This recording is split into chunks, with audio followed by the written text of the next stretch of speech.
Tervist!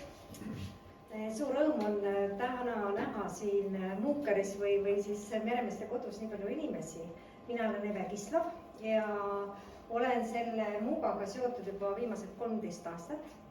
Olen palju elus ühes kohas teise rännanud ja nüüd oma kodu siin leidnud, nii et mul on ääretult hea meel, et ma nüüd viimastel aegadel, kui mu lapsed on küll majast välja läinud, olen leidnud endale ikkagi siin kodu ja see on nagu kõige tähtsam.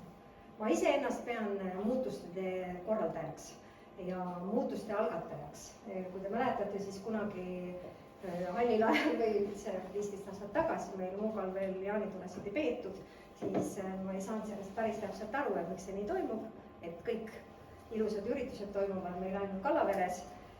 Siis sellest alates sai see julgus, et me võiksime Muugal midagi ise teha. Me korraldasime Muuga seltsiga väga palju üritusi ja korraldame veel.